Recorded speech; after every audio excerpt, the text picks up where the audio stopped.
desperate. Oh, here they come for a chance, for adventure. Hi everybody, today's video is something I've gotten a lot of requests for because it's something that's a little harder when you're out of school, a new stylist, and it's just something I wanted to go over, and that is tackling gray coverage. We have a lot of issues covering gray hair a lot of the time because it's more resistant. It doesn't take color the same way as virgin hair that's a little lighter or darker that doesn't have any gray. So I'm gonna go over some tips and tricks I have for covering gray hair. So if you are interested, stay tuned.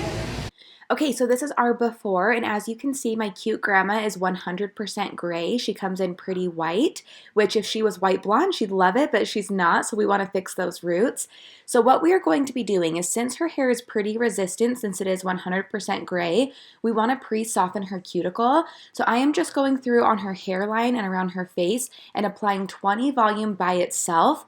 What this is going to do is soften that cuticle, open it up a little bit so that it takes the color a little easier and prevents it from fading out. So this is going to just give us a little bit of a longer lasting period with her color, and it also helps cover better. So this is a little trick I like to do with my resistant clients, and if you have had any problems with your gray coverage clients losing their color after a couple of days or even a couple of weeks, or it fades out really quickly, or it doesn't hold the color well, or it just doesn't cover all the way, this is definitely a trick that you can use to get it to cover really well. What's your poison?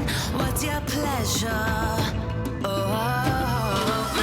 The formula I am using on her today is Joico Age Defy 6NN. When working with gray hair, you always want to use a double pigmented color because double the pigment, double the coverage. If you're just using an N on gray hair, it's not going to do much. You got to do an NN.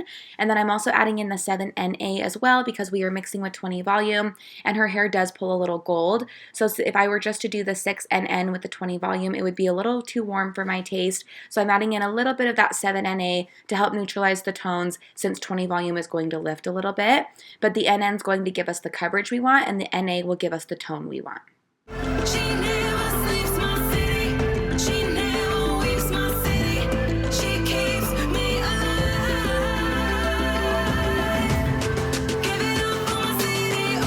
And now I'm going to mix up just enough for about 6 foils of lightener, and I am using Scruples Power Blonde, which is my favorite lightener at the moment. It's amazing, and I am mixing that up with 20 volume, and here we have both of the formulas, the 6NN, 7NA with 20 volume, and the Scruples Power Blonde with 20 volume. I'm going to be doing the color on her roots and then just adding a few foils for some dimension.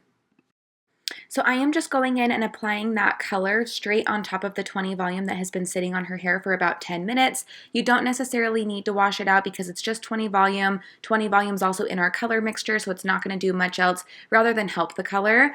You can rinse it out if you would like to, but applying it right over is just fine as well. I like to go over her hairline and I T-part her hair, and I go over the back, I go under the sides, around the hairline, and then I go through and do the interior of the root touch-up.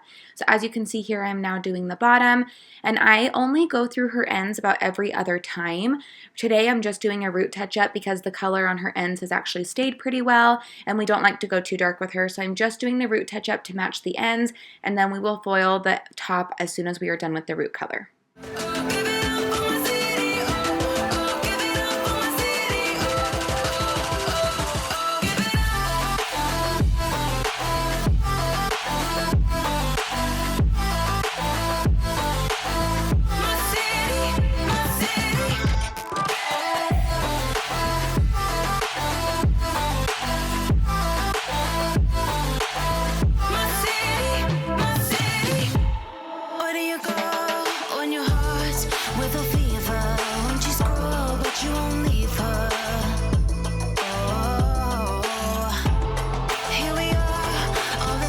And now that that base color is applied, I like to take my comb and just comb through everything so that it looks a lot nicer and a lot cleaner, and there are no harsh lines in the hair. So I'm just going to be doing that, and then we will start on the foils.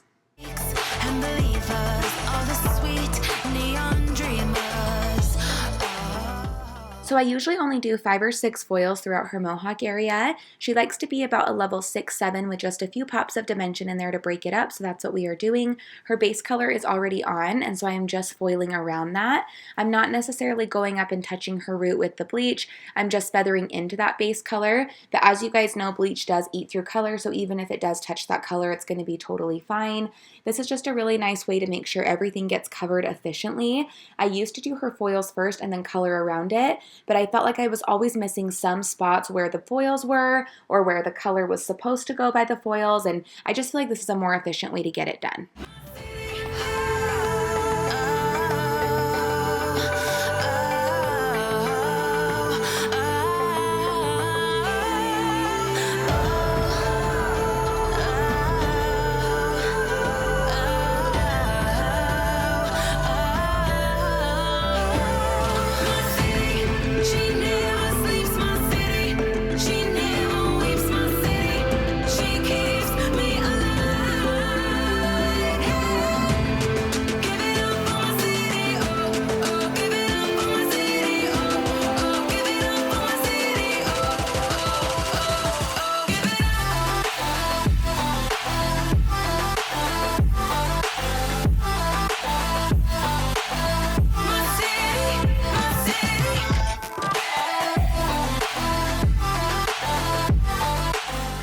So I wanted you guys to see here that when your bleach does meet that color that you've already applied, it is going to start oxidizing a very weird color. I don't know if you can tell right here, but it started turning like a purplish red color. That's completely normal. Don't freak out. The bleach will eat through that color. It's just when they first meet in open air that it's going to look a little weird. So I just wanted to show an example of that so it doesn't freak you guys out too much if that happens to you.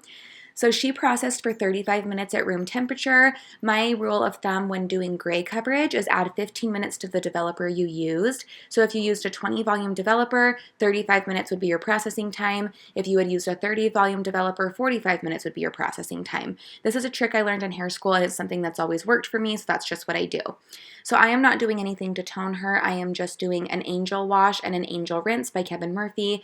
Angel Wash and Rinse is really good for fine colored hair, which she has. So I am just going to be doing that and giving her a nice little massage, and then we will be good to go.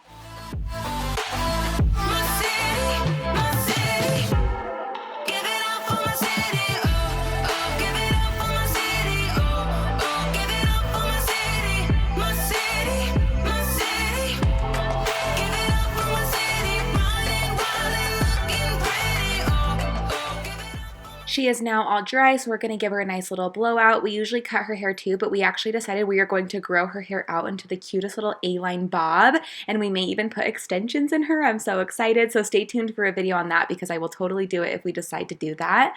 Also, I just wanted to let you guys know I've been loving the Dyson dryer. It's been amazing, and I will be doing a review on it soon.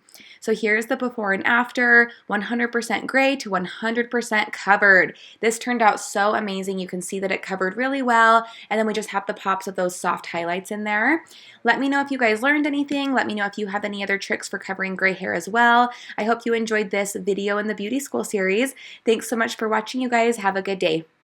Where do you go when you're young, when you're restless, when you're fun, 'cause you're desperate?